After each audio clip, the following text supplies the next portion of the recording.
आज का ये एपिसोड शुरू करने से पहले एक छोटी सी बात। क्या आप भी अपना पॉडकास्ट बनाने की सोच रहे हैं? तो एंकर ट्राई कीजिए। ये पॉडकास्ट बनाने का सबसे आसान तरीका है। नंबर 1, ये फ्री है। नंबर 2, इसमें कई सारे ऐसे टूल्स हैं जो आपको अपने फोन और कंप्यूटर पर रिकॉर्ड और एडिट करने की फैसिलिटी देते हैं। नंबर 3, आप अपने पॉडकास्ट को डिस्ट्रीब्यूट भी कर सकते हैं, जिससे इसे स्पॉटिफाई और दूसरे प्लेटफॉर्म पर सुना जा सके। तो डाउनलोड कीजिए फ्री एंकर ऐप या विजिट कीजिए anchor.fm पर अपना पॉडकास्ट स्टार्ट करने के लिए। ये तो थी एक छोटी सी जानकारी, और अब शुरू करते हैं एपिसोड का सिलसिला। तो आज के एपिसोड में लीजिए सुनिए सूर्यकांत त्रिपाठी निराला के लिखे उपन्यास भीष्म का षष्ठ परिच्छेद, दुर्योधन का हठ, मेरी यानी समीर गोस्वामी की आवाज में। बड़े कष्ट से तरह तरह की विपत्तियां झेलकर ईश्वर की इच्छा से पांडवों ने 12 वर्ष का वनवास और 1 साल का अज्ञातवास पूरा कर लिया। अज्ञातवास इन लोगों ने विराटपुर में पूरा किया था। वहां एक घटना ऐसी हो गई कि उससे कौरवों को पांडवों के रहने के संबंध में शंका हुई। विराट राजा अपने साले के प्रभाव पर राज्य करते थे। वो कीचक था। वीरों में उसकी शूरता की बड़ी धाक थी। वो द्रौपदी पर मोहित हो गया। द्रौपदी विराट की रानी की दासी होकर रहती थी। द्रौपदी ने कीचक को बहुत समझाया, भय भी दिखाया कि 5 गंधर्व मेरे स्वामी हैं। अगर तुम मुझे बुरी निगाह से देखोगे तो वे तुम्हें मार डालेंगे। कीचक ने उसकी एक न सुनी। द्रौपदी बहुत घबराई। विराट की शक्ति न थी कि वे उसे कीचक के पंजे से छुड़ा लेते। वे खुद उससे डरते थे। द्रौपदी युधिष्ठिर, अर्जुन, नकुल और सहदेव के पास गई। ये उस समय अपना नाम बदलकर विराट के यहां नौकरी करते थे। इनमें से किसी ने द्रौपदी की पुकार पर ध्यान न दिया। सबको डर था कि कहीं दुर्योधन को पता लग गया तो 13 वर्ष और मुसीबत झेलनी पड़ेगी। सबने द्रौपदी को समझाया, पर कोई उपाय न था। कीचक रोज उसे सताता था। अंत में वो भीम के पास गई। भीम उसकी रक्षा करने के लिए तैयार हो गए। बड़े भाई की आज्ञा की भी उन्होंने अपनी इज्जत के सामने बिल्कुल परवाह न की। वनवास के लिए भी उन्हें चिंता न हुई। वे कीचक के पास जनाना वेश में द्रौपदी का बहाना करके गए और उसका संहार किया। खबर जब दुर्योधन को मिली कि कीचक मारा गया, तब उसे पांडवों के विराटपुर रहने का संदेह हुआ। उसने विराट नगर पर चढ़ाई की, उसे घेर लिया। अर्जुन और भीम ने भी उसकी सेना से लड़कर विराट की गऊएं छुड़ा लीं। सबको मालूम तो हो गया, पर तब तक पांडवों के अज्ञातवास के दिन भी पूरे हो चुके थे। इसलिए दुर्योधन की आशा अधूरी रह गई। उधर विराट को जब पांडवों के अज्ञातवास का हाल मिला, पांडवों से परिचय हुआ, तो मित्रता का भाव और बढ़ गया। अंत में मित्रता रिश्तेदारी में दाखिल हो गई। विराट की लड़की उत्तरा के साथ अर्जुन के पुत्र अभिमन्यु का विवाह हो गया। पांडवों की विपत्ति के दिन इस तरह से पूरे हो गए। वे अपने नष्ट राज्य का फिर से उद्धार करने की फिक्र में लगे। युद्ध की तैयारियां होने लगीं। कृष्ण से युधिष्ठिर ने राय ली कि अब हम लोगों को क्या करना चाहिए। धर्मानुसार कृष्ण ने पहले पांडवों को सुलह कर लेने का उपदेश दिया। पांडव राजी हो गए, परंतु सुलह में कोई शर्त भी होती है। वो शर्त श्री कृष्ण के विचारों पर रख दी गई। तय हुआ कि पहले किसी को भेजकर दुर्योधन के अभिप्राय का पता लेना चाहिए। इसी फैसले के अनुसार कार्यारंभ किया गया। पहले पांचाल महाराज के पुरोहित को भेजना उचित समझा गया। ये गए। भीष्म द्रोण ने उनका यथोचित आदर किया। सभा में दूसरे दूसरे राजाओं, महाराजाओं और नीतिज्ञों के सामने उन्होंने पांडवों की अभिलाषा जाहिर की। उन्होंने कहा, आप लोग सनातन धर्म की मर्यादा के रक्षक और मर्मज्ञ हैं। मैं आप लोगों को पांडवों की राज संबंधी इच्छा सूचित करता हूं। आप लोगों को विदित है कि धृतराष्ट्र और पांडु, इन दोनों भाइयों को राज्य का बराबर हक है, परंतु पांडवों को उनका पैतृक राज्य नहीं दिया गया। आप लोगों को ये भी मालूम है कि धृतराष्ट्र ने उनका बहुत सा हक पहले ही से दबा रखा है। उनके लड़कों ने पांडवों के प्राण लेने में कोई कसर नहीं रख छोड़ी। भीम को जहर दिया गया। लाख भवन में बेचारों को जीते ही जला देने की चेष्टा की गई। शकुनी की सहायता से जुए में उनके साथ बेईमानी की गई। उनकी धर्मपत्नी की आबरू तक उतारने के लिए दुर्योधन वगैरह तुल गए। वन में उन्हें लांछित करने के अभिप्राय से भेजा गया। विराटनगर में जहां नौकर की हैसियत से पिंजड़े के शेर की तरह महादुख से उन्हें दिन गुजारने पड़े थे, चढ़ाई करके उनका पीछा किया गया। पग पग पर उन्हें बेइज्जती और अपमान सहते आना पड़ा है। अब वे चाहते हैं कि उनका हक उनको दे दिया जाए। वे शांति से काम लेना चाहते हैं। आपस में वैर करना उन्हें पसंद नहीं है।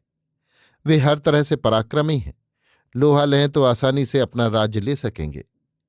भीम का पराक्रम आप लोगों को मालूम है। नकुल सहदेव को आप अच्छी तरह जानते हैं कि लड़ाई में कभी पीठ नहीं फेरते। सात्यकी धृष्टद्युम्न की शूरता भी आप सुन चुके होंगे। उनके साथ 7 अक्षौहिणी सेना लड़ने के लिए तैयार है, जिनमें एक एक महारथी ऐसे हैं जो अकेले आपकी 11 अक्षौहिणी सेना को परास्त कर सकते हैं। महावीर अर्जुन की कीर्ति छिपी हुई नहीं है। अस्तु वे प्रार्थना करते हैं कि उनका प्राप्त हक शांतिपूर्वक उन्हें दे दिया जाए। वैर का फल बड़ा कटु होगा। पुरोहित अपना संदेश सुनाकर चुप हो रहे। सभा में कुछ काल के लिए सन्नाटा छा गया। कुछ लोग नत नेत्रों से विचार करने लगे। कुछ ने एक दूसरे के कानों में बतलाना शुरू कर दिया। उस सभा में भीष्म भी थे। पुरोहित की उचित बातों की उन्होंने प्रशंसा की। कहा, आप सत्य कहते हैं। धर्म बल से पांडवों ने अपने संपूर्ण कष्ट झेल लिए। आपका ये आज्ञा करना भी बहुत सच है कि अर्जुन का सामना करने वाला संसार में इस समय कोई नहीं है। मनुष्यों की तो बात ही क्या, साक्षात इंद्र भी उनका सामना नहीं कर सकते। उनसे वैर करना हरगिज अच्छा न होगा। उनका हक उनको दे देना ही ठीक है। भीष्म की बातें कर्ण न सह सके।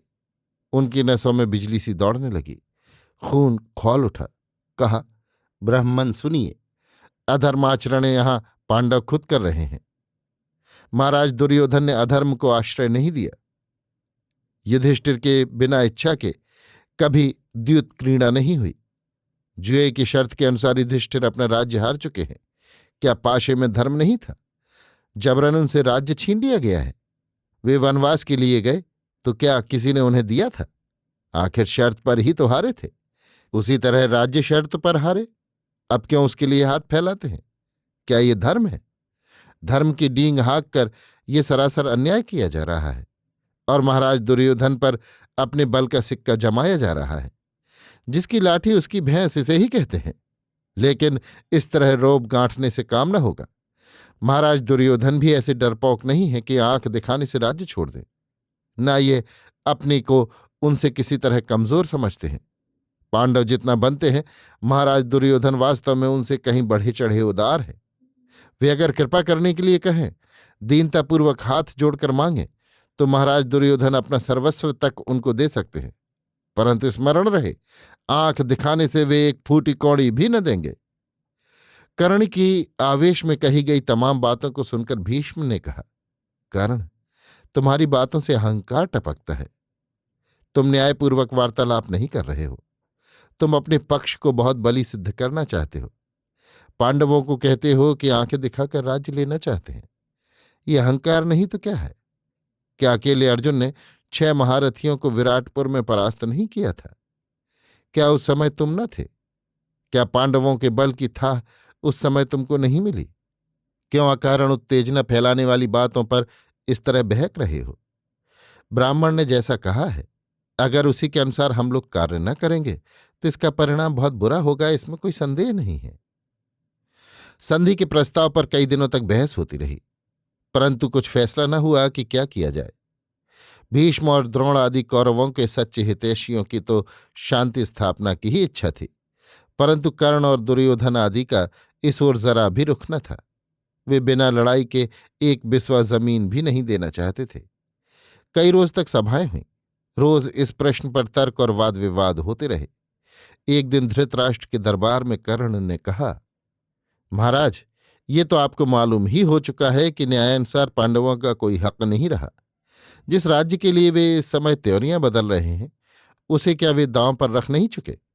रही पांडवों से डरकर उन्हें जीता हुआ हिस्सा देना, सो इसके लिए मैं आपसे एक निवेदन करना चाहता हूं। भीष्म और द्रोण को जिस महापुरुष ने अस्त्र शिक्षा दी है, वो मेरे भी आचार्य हैं। वे ब्राह्मणों के सिवा दूसरे को धनुर्विद्या नहीं सिखलाते थे। मुझे उन्हीं से शिक्षा प्राप्त करनी थी। उनके जाति संबंधी प्रश्न पर मैंने झूठा उत्तर दिया। इस तरह उनसे धनुर्विद्या सीखी है। शिक्षा पूरी हो जाने पर उन्हें मेरी जाति का पता लग गया। उन्होंने मुझे शाप दिया, परंतु मेरी सेवा पर संतुष्ट हो मुझे वरदान भी यथेष्ट दिया। उन्होंने मुझे कुछ ऐसे अस्त्र दिए जिनका प्रयोग मैं करूंगा तो अर्जुन किसी तरह न बच सकेगा। अतः पांडवों का भय दूर कर दीजिए। कर्ण की आत्म प्रशंसा से भरी इस तरह की बातें सुनकर महावीर पितामह भीष्म से न रहा गया। उन्होंने कहा, कर्ण, वीरों को चाहिए कि दूसरे वीर की कद्र करे। तुम रथी हो, परंतु अर्जुन महारथी है। उनका मुकाबला तुम कदापि न कर सकोगे। खांडव वन को अकेले अर्जुन ने दग्ध करा दिया। 33 करोड़ देवता उसका कुछ नहीं बिगाड़ सके।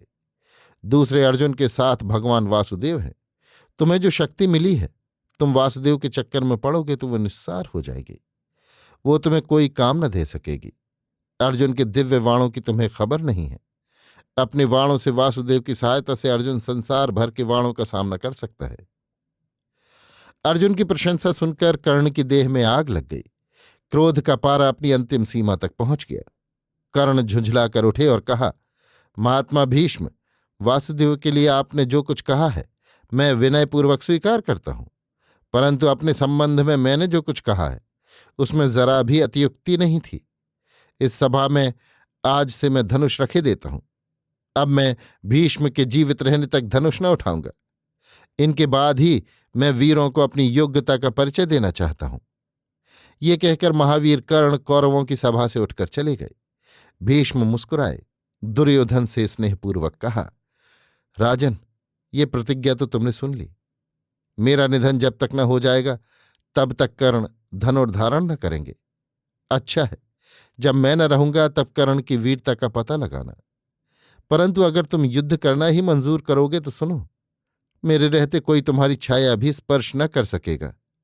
और मैं द्रोण, विदुर, अवंतिकाधिप, चेतिराज, जयद्रथ आदि के सामने प्रतिज्ञा करता हूं कि अगर तुम युद्ध करना मंजूर करोगे तो मैं जब तक संग्राम करूंगा हर रोज अकेले 10,000 सेना का विध्वंस करूंगा। अभी आप सुन रहे थे सूर्यकांत त्रिपाठी निराला के लिखे उपन्यास भीष्म का 6ठ परिच्छेद दुर्योधन का हठ, मेरी यानी समीर गोस्वामी की आवाज में।